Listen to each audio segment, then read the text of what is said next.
the Assembly will hear an address by His Excellency Donald Trump, President of the United States of America. I request protocol to escort His Excellency.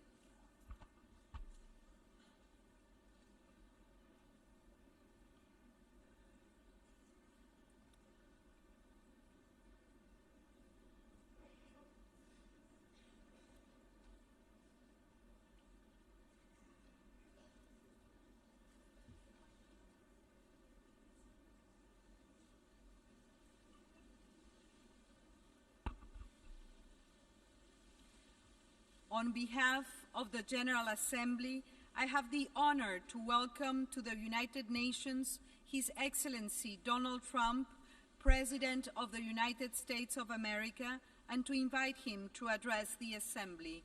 You have the floor, sir.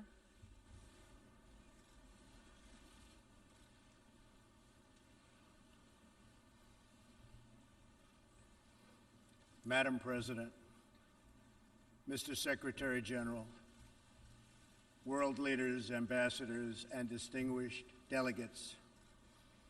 1 year ago, I stood before you for the first time in this grand hall. I addressed the threats facing our world, and I presented a vision to achieve a brighter future for all of humanity. Today, I stand before the United Nations General Assembly to share the extraordinary progress we've made. In less than 2 years, my administration has accomplished more than almost any administration in the history of our country. America's so true.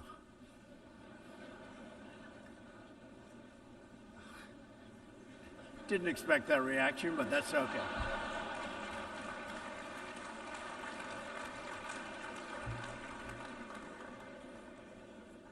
America's economy is booming like never before. Since my election, we've added $10 trillion in wealth.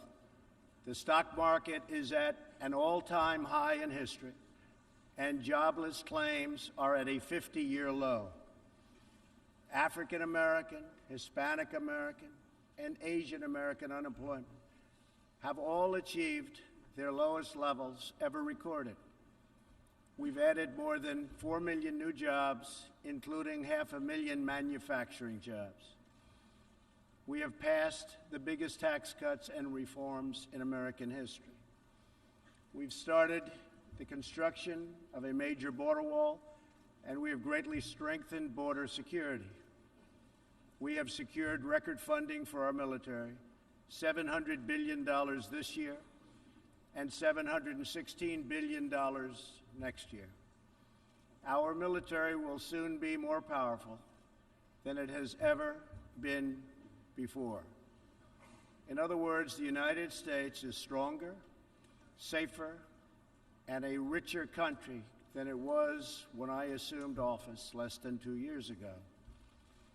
We are standing up for America and for the American people, and we are also standing up for the world. This is great news for our citizens and for peace-loving people everywhere. We believe that when nations respect the rights of their neighbors and defend the interests of their people, they can better work together to secure the blessings of safety, prosperity, and peace. Each of us here today is the emissary of a distinct culture, a rich history, and a people bound together by ties of memory, tradition, and the values that make our homelands like nowhere else on earth. That is why America will always choose independence and cooperation over global governance, control, and domination. I honor the right of every nation in this room to pursue its own customs, beliefs, and traditions. The United States will not tell you how to live or work or worship. We only ask that you honor our sovereignty in return. From Warsaw to Brussels to Tokyo to Singapore, it has been my highest honor to represent the United States abroad.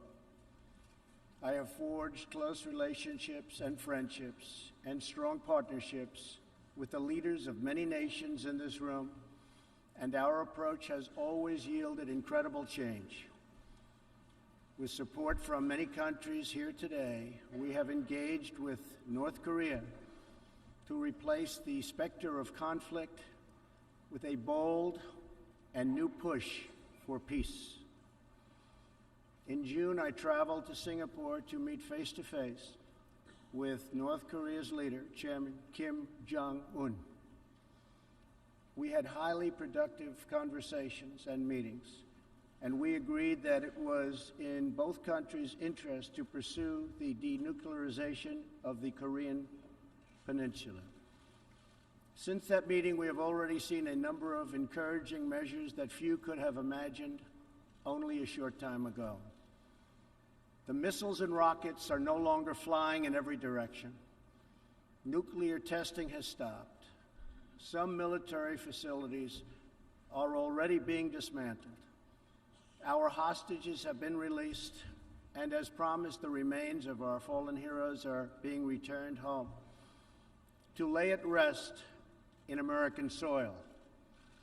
I would like to thank Chairman Kim for his courage and for the steps he has taken, though much work remains to be done. The sanctions will stay in place until denuclearization occurs.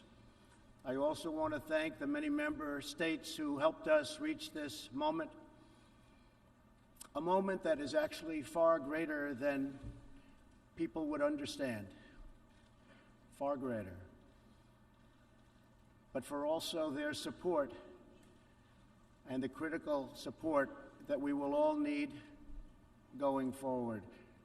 Special thanks to President Moon of South Korea, Prime Minister Abe of Japan, and President Xi of China. In the Middle East, our new approach is also yielding great strides and very historic change. Following my trip to Saudi Arabia last year, the Gulf countries opened a new center to target terrorist financing. They are enforcing new sanctions, working with us to identify and track terrorist networks, and taking more responsibility for fighting terrorism and extremism in their own region. The UAE, Saudi Arabia, and Qatar have pledged billions of dollars to aid the people of Syria and Yemen, and they are pursuing multiple avenues to ending Yemen's horrible, horrific civil war. Ultimately, it is up to the nations of the region to decide what kind of future they want for themselves and their children. For that reason, the United States is working with the Gulf Cooperation Council, Jordan, and Egypt to establish a regional strategic alliance so that Middle Eastern nations can advance prosperity, stability, and security across their home region. Thanks to the United States military and our partnership with many of your nations, I am pleased to report that the bloodthirsty killers known as ISIS have been driven out from the territory they once held in Iraq and Syria. We will continue to work with friends and allies to deny radical Islamic terrorists any funding, territory, or support, or any means of infiltrating our borders. The ongoing tragedy in Syria is heartbreaking. Our shared goals must be the de-escalation of military conflict, along with a political solution that honors the will of the Syrian people. In this vein, we urge the United Nations-led peace process be reinvigorated. But rest assured, the United States will respond if chemical weapons are deployed by the Assad regime. I commend the people of Jordan and other neighboring countries for hosting refugees from this very brutal civil war. As we see in Jordan, the most compassionate policy is to place refugees as close to their homes as possible, to ease their eventual return to be part of the rebuilding process. This approach also stretches finite resources to help far more people, increasing the impact of every dollar spent. Every solution to the humanitarian crisis in Syria must also include a strategy to address the brutal regime that has fueled and financed it. The corrupt dictatorship in Iran. Iran's leaders sow chaos, death, and destruction. They do not respect their neighbors or borders or the sovereign rights of nations. Instead, Iran's leaders plunder the nation's resources to enrich themselves and to spread mayhem across the Middle East and far beyond. The Iranian people are rightly outraged that their leaders have embezzled billions of dollars from Iran's treasury, seized valuable portions of the economy, and looted the people's religious endowments, all to line their own pockets and send their proxies to wage war. Not good. Iran's neighbors have paid a heavy toll for the region's agenda of aggression and expansion. That is why so many countries in the Middle East strongly supported my decision to withdraw the United States from the horrible 2015 Iran nuclear deal and reimpose nuclear sanctions. The Iran deal was a windfall for Iran's leaders. In the years since the deal was reached, Iran's military budget grew nearly 40%. The dictatorship used the funds to build nuclear-capable missiles, increase internal repression, finance terrorism, and fund havoc and slaughter in Syria and Yemen. The United States has launched a campaign of economic pressure to deny the regime the funds it needs to advance its bloody agenda. Last month, we began reimposing hard-hitting nuclear sanctions that have been lifted under the Iran deal. Additional sanctions will resume November 5th, and more will follow. And we are working with countries that import Iranian crude oil to cut their purchases substantially. We cannot allow the world's leading sponsor of terrorism to possess the planet's most dangerous weapons.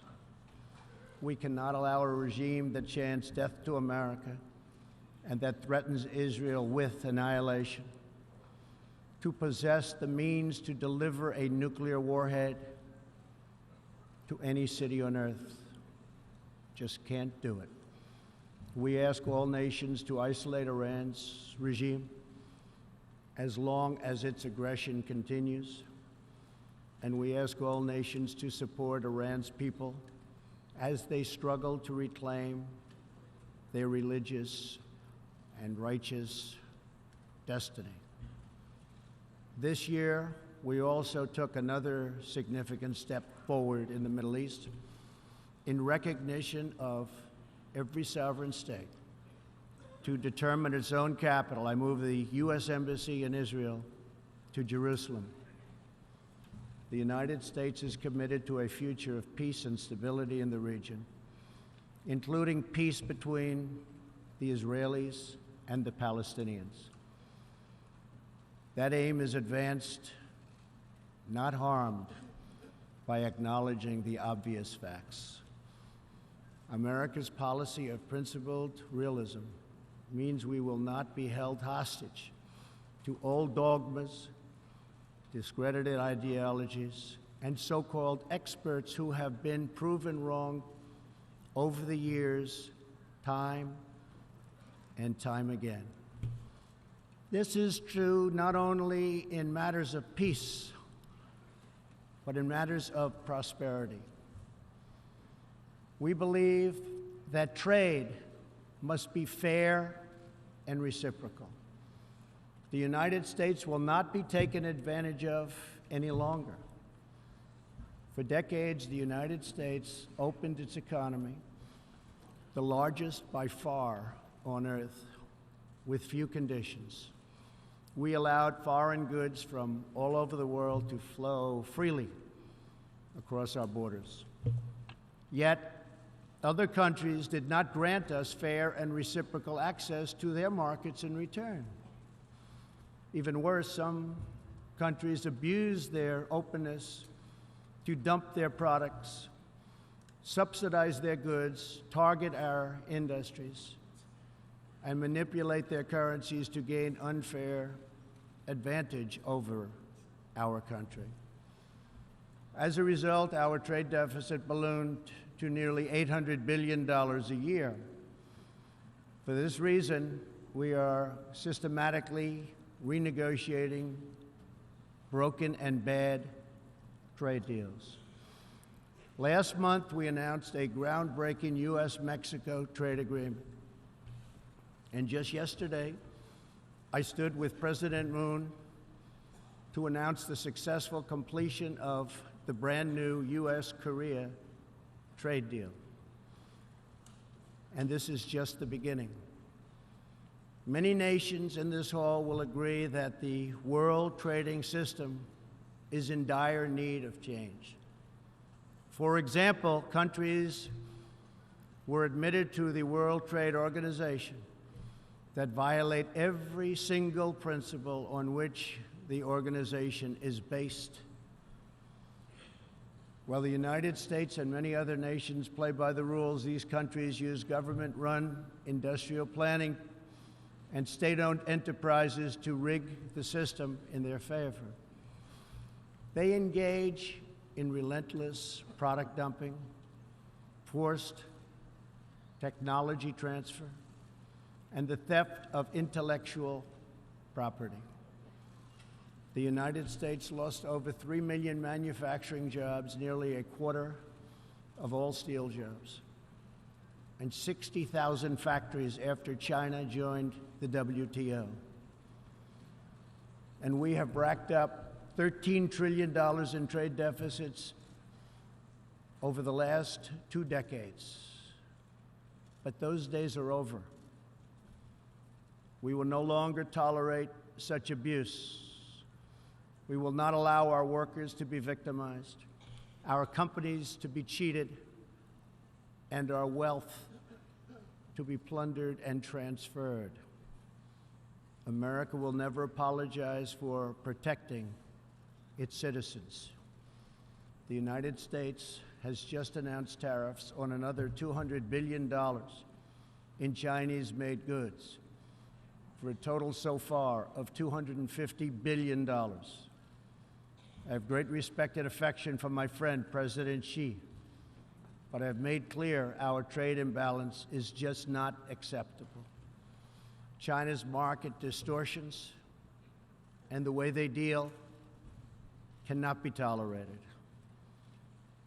As my administration has demonstrated, America will always act in our national interests. I spoke before this body last year and warned that the UN Human Rights Council had become a grave embarrassment to this institution, shielding egregious human rights abusers while bashing America and its many friends. Our ambassador to the United Nations, Nikki Haley, laid out a clear agenda for reform, but despite reported and repeated warnings, no action at all was taken. So the United States took the only responsible course. We withdrew from the Human Rights Council and we will not return until real reform is enacted. For similar reasons, the United States will provide no support in recognition to the International Criminal Court. As far as America is concerned, the ICC has no jurisdiction, no legitimacy, and no authority. The ICC claims near universal jurisdiction over the citizens of every country, violating all principles of justice, fairness, and due process. We will never surrender America's sovereignty to an unelected, unaccountable global bureaucracy. America is governed by Americans. We reject the ideology of globalism, and we embrace the doctrine of patriotism. Around the world, responsible nations must defend against threats to sovereignty, not just from global governments, but also from other new forms of coercion and domination. In America, we believe strongly in energy security for ourselves and for our allies. We have become the largest energy producer anywhere on the face of the earth. The United States stands ready to export our abundant, affordable supply of oil, clean coal, and natural gas. OPEC and OPEC nations are, as usual, ripping off the rest of the world, and I don't like it. Nobody should like it. We defend many of these nations for nothing, and then they take advantage of us by giving us high oil prices. Not good. We want them to stop raising prices.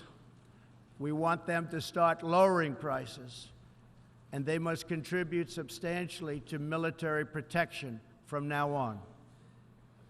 We are not going to put up with it, these horrible prices, much longer. Reliance on a single foreign supplier can leave a nation vulnerable to extortion and intimidation.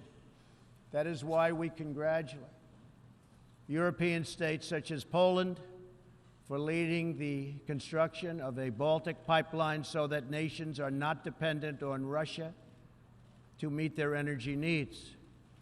Germany will become totally dependent on Russian energy if it does not immediately change course.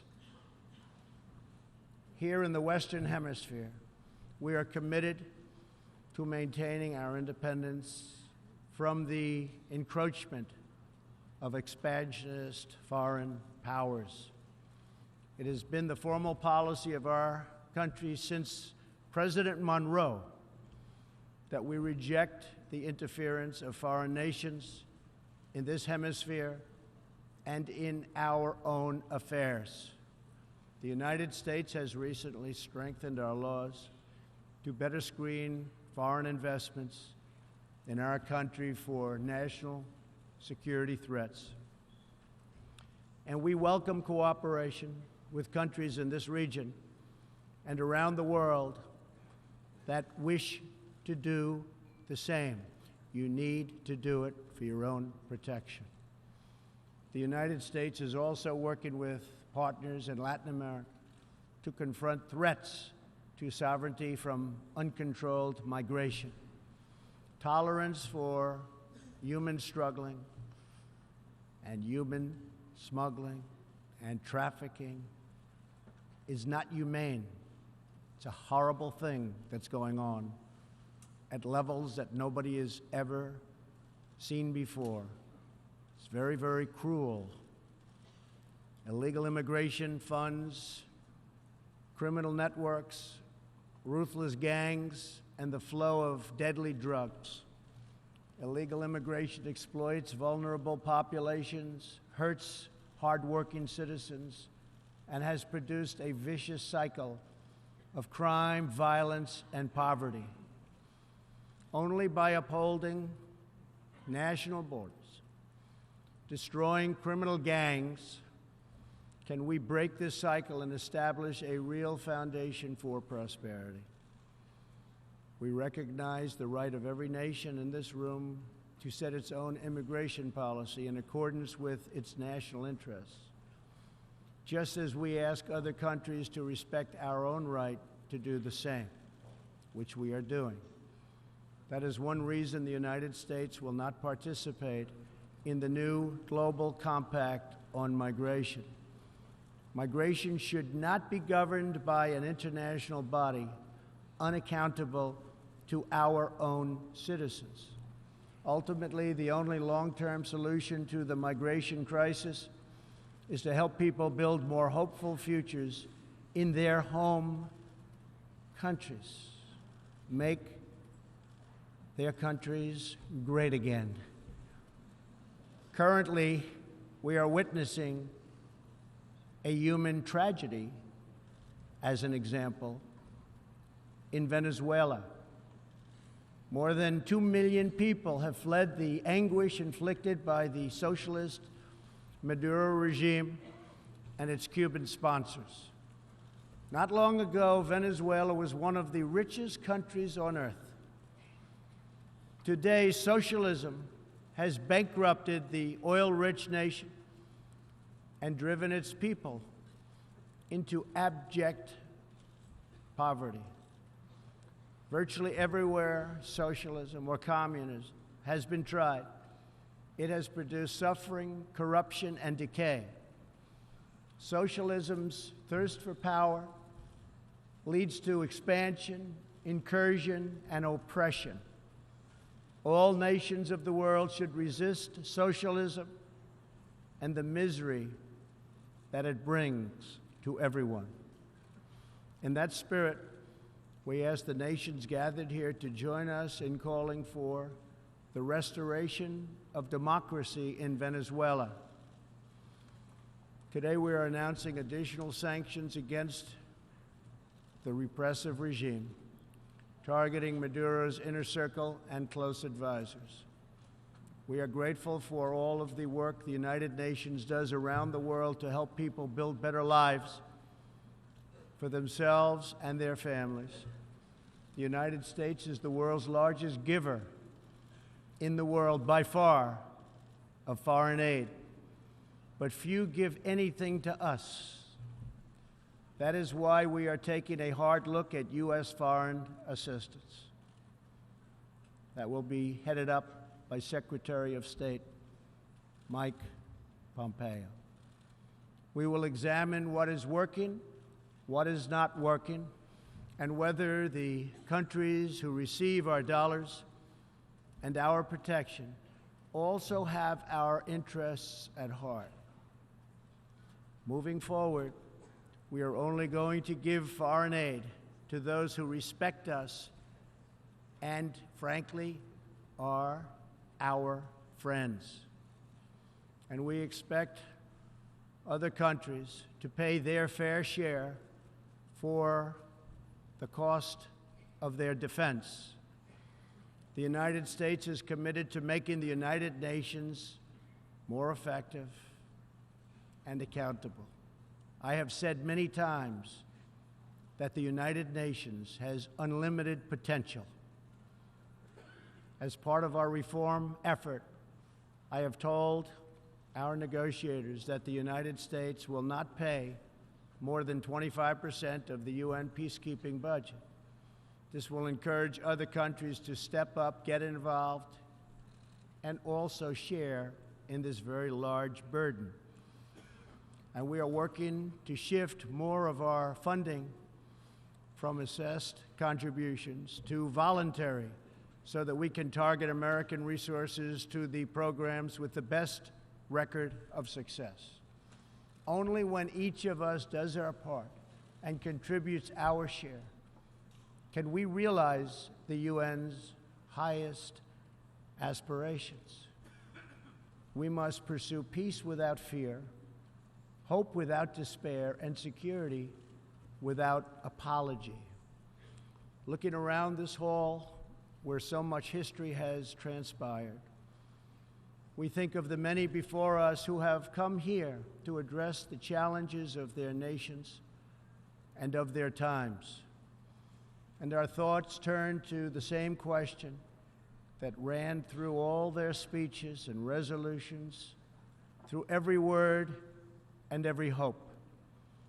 It is the question of what kind of world will we leave for our children, and what kind of nations they will inherit. The dreams that fill this hall today are as diverse as the people who have stood at this podium, and as varied as the countries represented right here in this body are. It really is something. It really is great, great history. There is India, a free society, over 1 billion people, successfully lifting countless millions out of poverty and into the middle class. There is Saudi Arabia, where King Salman and the Crown Prince are pursuing bold new reforms. There is Israel, proudly celebrating its 70th anniversary as a thriving democracy in the Holy Land. In Poland, the great people are standing up for their independence, their security, and their sovereignty.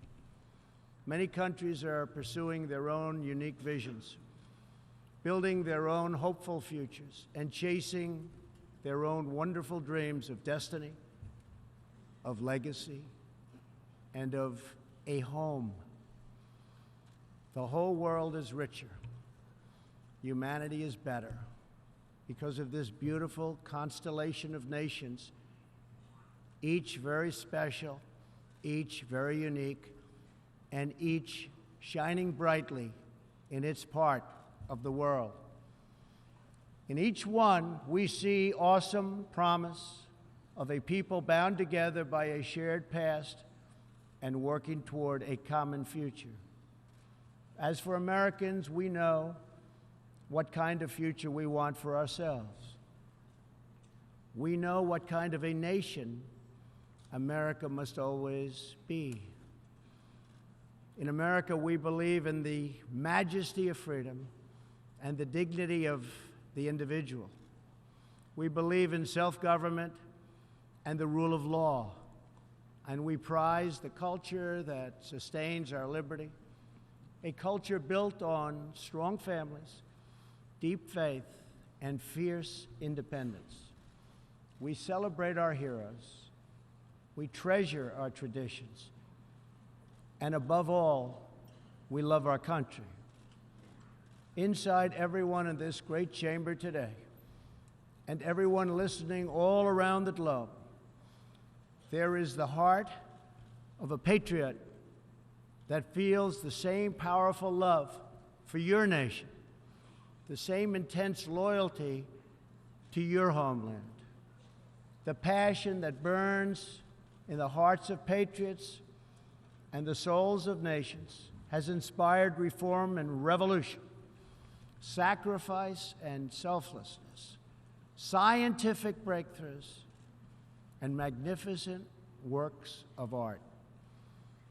Our task is not to erase it, but to embrace it, to build with it, to draw on its ancient wisdom, and to find within it the will to make our nations greater, our region safer, and the world better. To unleash this incredible potential in our people, we must defend the foundations that make it all possible. Sovereign and independent nations are the only vehicle where freedom has ever survived, democracy has ever endured, or peace has ever prospered.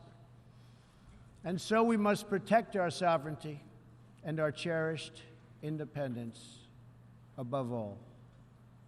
When we do, we will find new avenues for cooperation unfolding before us. We will find new passion for peacemaking rising within us. we will find new purpose, new resolve, and new spirit flourishing all around us and making this a more beautiful world in which to live. So together, let us choose a future of patriotism, prosperity, and pride. Let us choose peace and freedom over domination and defeat. And let us come here to this place to stand for our people and their nations, forever strong, forever sovereign, forever just, and forever thankful for the grace and the goodness and the glory of God. Thank you, God bless you, and God bless the nations of the world. Thank you very much. Thank you. On behalf of the General Assembly, I wish to thank the President of the United States of America for the statement just made. May I request representatives to remain seated while we greet the President, after which the meeting will stand suspended for 5 minutes before resuming to hear the next speaker.